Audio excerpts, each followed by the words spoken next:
The Power Factor Show.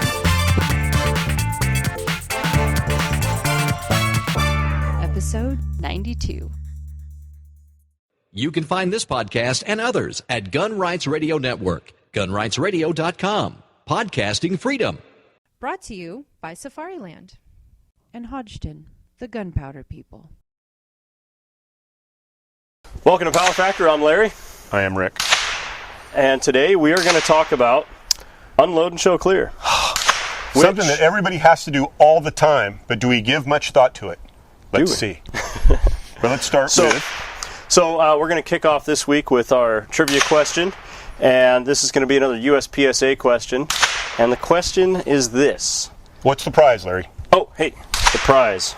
We've got another coffee mug, t-shirt. Extra large, if it's XL, 90% of the population. And a USPSA hat.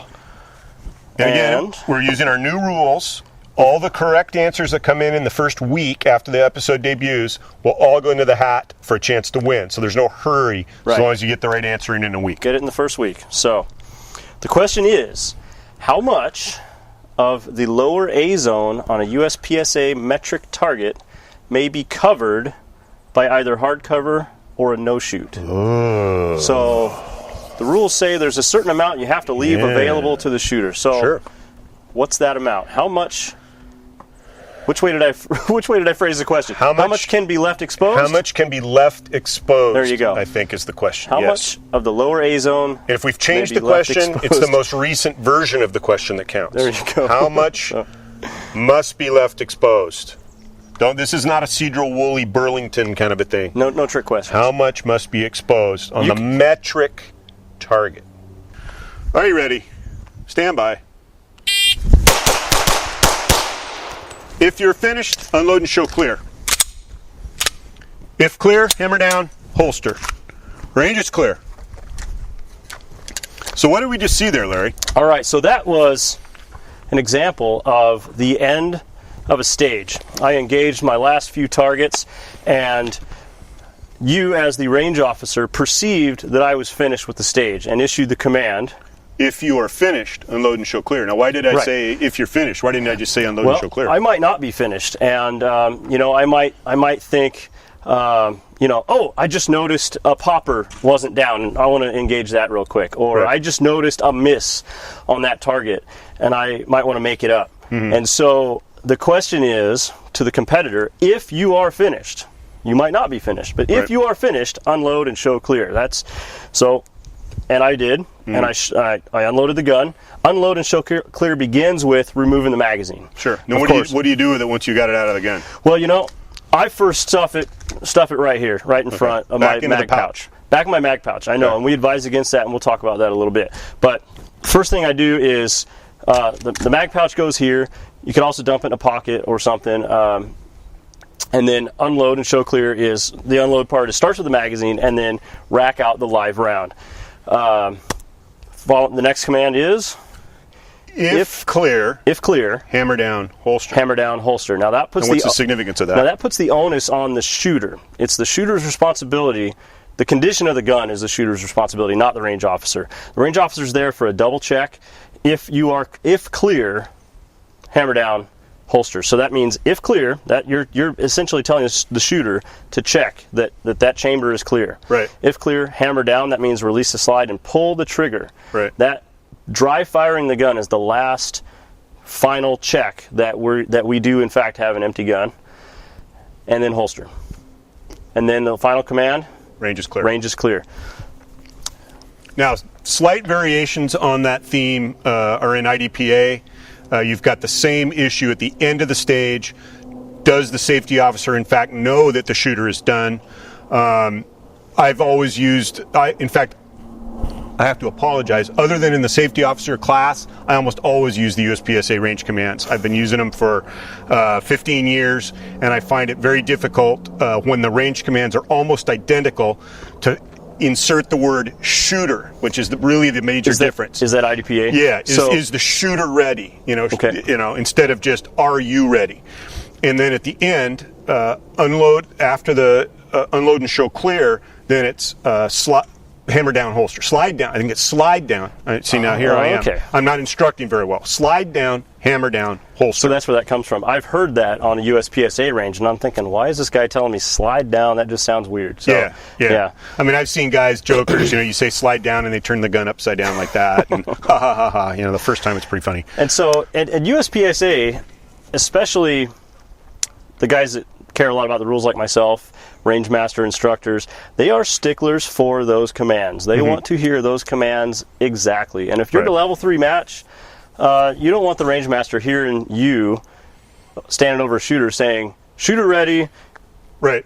And they don't want you to say range is safe when range you're is done. safe. No, the range is not safe. You as the range officer can never declare the range to be safe. You're not in control of the meteors that fall from the sky. The range is never safe. When in an IDPA match, after I've said range is safe, I'll usually mutter, well, safer anyway. Safer. Because that's the case. You're diligent about safety, but as Larry said, it's never completely safe, even when everybody's got an empty gun, which everybody should have, right? Unless they're on the line, of course, under the direction of the range officer. And that leads us into, why do we show clear? And the simple answer is that it's a cold range, meaning that no loaded firearms are allowed on the range, anywhere in the range, including your car, the parking lot, even if the parking lot's a quarter mile away. If it's part of the range, there are no loaded firearms allowed on the range unless you're under the direct supervision of a range officer. Right. Except in the safety area. Well, no. Well, hold on. We were talking about loaded. You're not supposed to even touch your gun. We were talking about loaded guns, right? So now let's go back to you're not even allowed to touch your gun or pop it out of the holster. One of these. Sometimes you see guys doing this, and we don't want to do that. You are allowed in the safety area to handle your gun, to maintain, to oil, to fix it. Dry fire. You can practice reloading an empty magazine as long as they're no ammunition, no brass, no snap caps, nothing that looks like ammunition can be exposed. Different ranges have different policies. Some say no ammunition may even exist within the confines of this. So even if it's in your bag, some guys frown upon that. USPSA, as a rule, that's okay to have ammunition in your bag at the safety area. It's okay to have ammunition in your magazines at the safety area. Even if your magazine is loaded and it's on your belt at the safety area, you just don't touch it. I've seen, I shouldn't just say I've absentmindedly gone to the safety area after a match, put the gun in the bag, pulled out a magazine, and started to go like this. And pull out the partially loaded mags. And and then I go, uh-oh. And that's one of the things, too, about at the end of the match, especially if it's like a 100-degree day and you've been out on the range all day, your mind maybe isn't quite as sharp as it was in the morning. And the match is not over. That's true. 1 hour after the scores have been posted, the match is not over. So you could be DQ'd, essentially, long after you're done shooting. Yes. If you make that screw-up of handling ammo. Okay, so we've got our unload and show clear. We've established a cold range. Have you ever shot at any match that wasn't a cold range? No, I can't say that I have. Okay, I've shot one that was described as a warm range, where everybody lines up and loads together, but then they show clear when they're done shooting. So your squad moves to the new bay. Yep. Everyone stands shoulder to shoulder. Yep. Go hot. Yep. And what's the purpose of that? They think they're saving a little bit of time by essentially loading 10 people at once rather than a separate loading for each shooter. And I bet that doesn't work every time, does it? Well, I bet there's always one guy that goes, oh, I'm not ready, I got to load my mags. The actual problem with it that I saw is that once you're loaded, you have to stay in the bay under the supervision of the safety officers. And so if you want to go for a potty break, you want to go get a bottle of water, then they've got to take you aside. Unload me. Yeah, exactly. So I think it's of limited value. Yeah, I would agree that. Yeah. That doesn't sound like you'd gain much. Yeah. So now we're going to talk about different methods of unload and show clear, and why. I don't know if you noticed that I ejected the live round and caught it in the air as I'm, and then hammer down holster, and then I take the round and put it back in my magazine. So I don't know if you noticed that, but we're going to go over some of that and kind of why I do it. Different methods you can do it. The simplest thing to do is unload, show clear. So I finish the stage, I'm going to unload, show clear, and just let it go. And it's, On the ground. 5 or 6 feet behind me on the ground somewhere. I don't know. I'm focused on being safe. Notice my trigger finger is well outside the trigger guard up on the frame, and that I just let that round go. All right.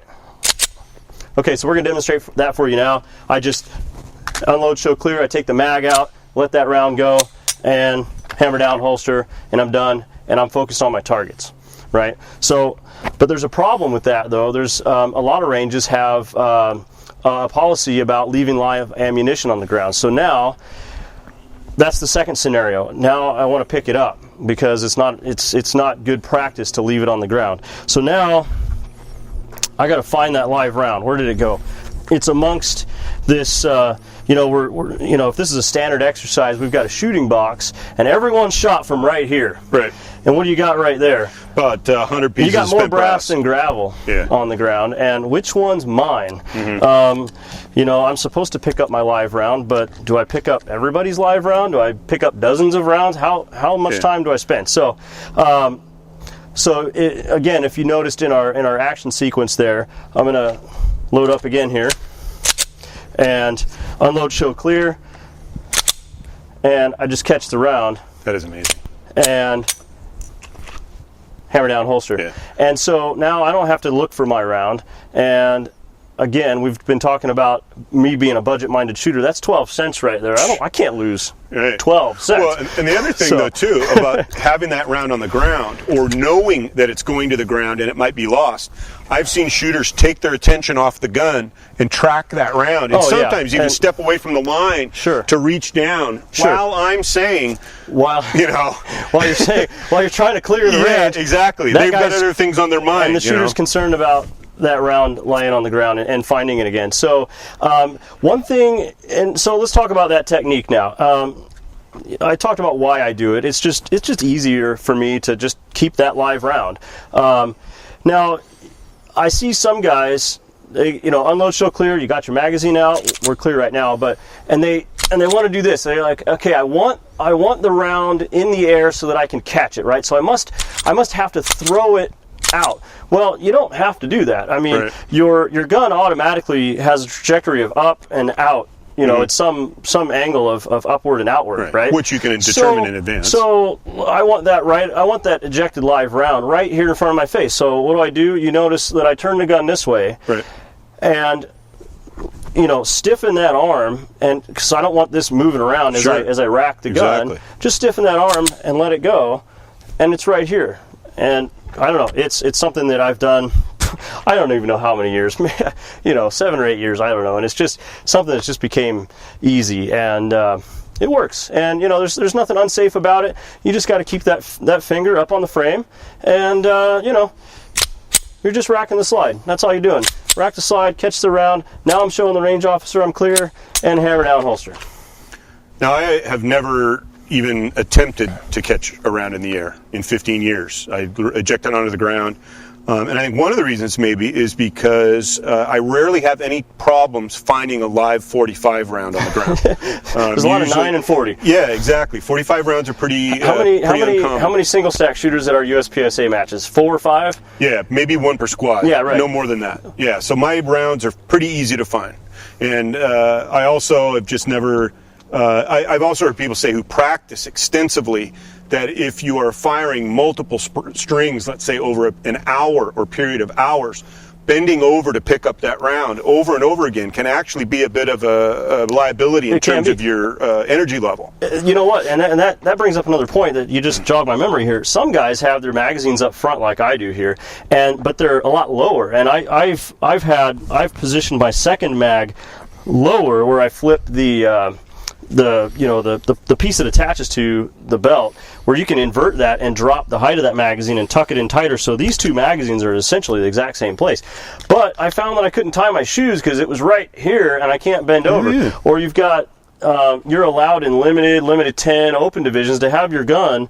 This isn't a production division position. It's right, behind my hip, but in limited division I could have it right up front, and some guys like their gun right here. Well, it's kind of hard to bend over when you got all this gear right in front of you. So there's another reason for you to I'm not advocating everyone has to start ejecting and catching their live round in the air. We're just talking about different methods that we see on the range. Now show us another couple of methods. What else do you see besides just letting it drop on the ground and catching it in midair? So I see this out of a lot of open shooters, and I don't know if I can replicate it with a limited gun, but I'm going to unload, show clear, and you see that, and a guy can even crook his finger out a little bit just to catch it right yes, here. I've seen that. Alongside. It's a little easier with an open gun. You got a lighter spring, so it unlocks a little easier. Right. You got a slide racker that the round's likely to bounce off the scope.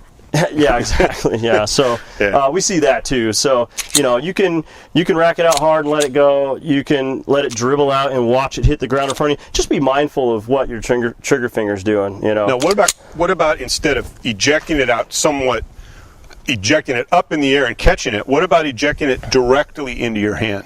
Oh yeah, I've seen that too, and I don't know. I mean, I might. Do we have a what do you need? Just an empty case on the ground somewhere? I'm almost afraid to do that with a live round, honestly, and I'll tell you why. What's your fear? So, there have been shooters. So yeah, you can cover that ejection port. I'm going to catch it in my weak hand. I'm going to invert that gun and just do it slowly here, and take that live round straight out of the chamber, just like this. I've heard of guys doing it too fast. I believe, well, I don't know if we're name names, but a top level shooter, damn near blew 2 fingers off a hand by detonating that live round on the ejector of a 1911 pattern pistol, and that's not, anything against that pattern pistol. That just, that the ejector was just there for that model, I guess. I don't know if it's any different. And now sometimes I've heard people say, the issue is that you rack it quickly, and that's why the tip of the ejector can essentially act like a firing pin and fire the round. Right, and probably more so if you've got it rolled this way, because now the round can drop down to where that ejector's on the left side of the gun. And that ejector can act like a firing pin. But then I've also heard the flip side of that is the gun is designed to cycle quickly. When you're shooting it, it's cycling quickly. Yeah. So by turning it over and slowly ejecting it into your hand, you're actually now operating the gun in a way which is not designed to do. If the extractor loses the grip on the case, it actually could make it more likely that you're going to hit the ejector by being more careful and moving the slide slowly. Yeah. Another thing you see is guys grabbing their gun up front. A lot of race-type pistols have front cocking serrations. Even production guns, some production guns. MPs, you got your XDs. the MP does. I knew the XD. Yeah, just better if it does. I used to have a Beretta that had cocking serrations up front, and you could rack it here. That's before I was catching the live round in the air. You can watch it go. You can show the range officer, here's my gun, it's clear. Just beware of, again, always the trigger finger, always up on the frame, but especially in the Beretta where the slide is pinched a little narrower up front, and you want to right it just out by seems the muzzle. natural to get your fingers right Sure. there. Don't sweep your hand, your support hand by getting it up in front of that muzzle. So just be mindful of sweeping, be mindful of finger outside the trigger guard, and use the method that works best for you. So what have we seen on the range? We've got our approved ways of doing it, ways that we maybe suggest you don't do it. So what are all the different variations you've seen? Oh, give me a make ready. Load and make ready. Or actually, you don't have to load. Just make ready these days. Make ready. No load and make ready. Now it's make ready. Exactly. Make ready. Make ready. And we see guys do it this way, that way, the standard way. Hit the back of the slide, make sure it's in battery. Make sure it's in and then battery. after you've hit it, then check the chamber again to make sure that round that was in there didn't sneak out. Yeah, because it might have left. Check it a couple times. Now I saw somebody who did the flip it up in the air routine, but instead of flipping it up like this and catching it, they flipped it up and then held onto the gun. Yes. Kept their grip on the slide and caught the round this. Oh man, no, yeah, I see. I see that for some. I forget what the strong hand's supposed to be doing, but yeah, we see all kinds of things. This is odd. Yeah, transferring the gun into your weak hand, that just seems a little odd. And then what do you do with that round that now you've got in your hand? Do you put it in your pocket? I mean, let's say I've got this round. Are you still holding on when you do that, or are you putting it in your pocket and then doing this? Who knows? Okay. Who knows? I just prefer the onto the ground. Well, you know what I like? Onto the ground. It's right there. You know what I like? It's always right Load there. Make it ready. Unload, show clear. Catch that round. We're done. Now, as we've made mention in many episodes, I am a lefty, and I will usually find the safety officer or range officer on my left shoulder rather than on my right shoulder. Now, most guns eject out to the right side, and the view into the ejection port is much better from the right side. So generally what I'll do is I'll either rack it out like this, and then show it, but my hand is kind of in the way. So if I'm the range officer and I'm standing on your left. Yeah, I rack it out like that, and it's kind of hard for me to get it over where you can look at it. Sure. So even though I'm no fan of front cocking serrations, what I'll generally do is do this. That way my hand's not in your way. I can see it. You can see it.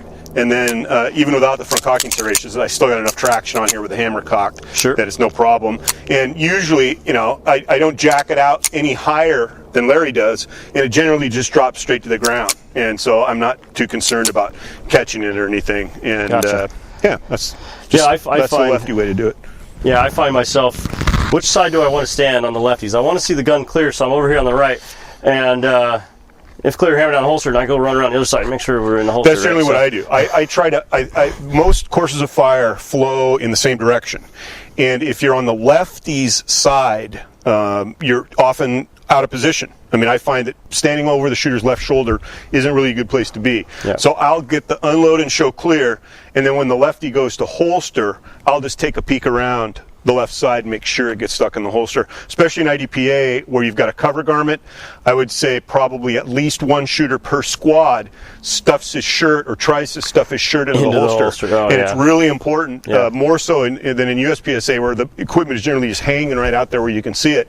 In IDPA, some people will have a shirt and a jacket. We shoot in fairly wet, cold, rainy weather, and so shooters might even have an extra shirt and a jacket. So there's multiple opportunities to stuff the gun in there. So it's really important for the safety officer or range officer to see that gun going into the holster. I've also seen guys kind of get the gun halfway in, and then as I'm saying range is clear, they've still got it out again. It's like they think it's not quite in there. Yeah, and so you really got to make sure that sucker is stuck in there. And even though you're focused on the gun, you'll start to see people start creeping down range as soon as they see the shooter's hand go down. People tend to kind of start going down range thinking the gun is in the holster. Right. But I've seen people miss the holster multiple times, and so the range officer's really got to have his attention on the gun, but he really also has to have an awareness of what's going on around. Yeah. Okay, so there's our episode about unload and show clear. Yeah, we had some fun with this episode for sure. Well, it was a little bit of fun. If you've got some alternate ways to unload and show clear, let us know about it. If you have any questions about what we discussed, as usual, you can send an email to powerfactorshow@gmail.com or the website powerfactorshow.com. And before we completely wrap it up, we want to thank Ron Devine once again for providing the prizes that we're giving away this week. For donating your prizes. Yeah, so get those get the answers in to the questions we've asked, and don't forget Facebook. Facebook.com/powerfactorshow. Till next time. See you later. See ya.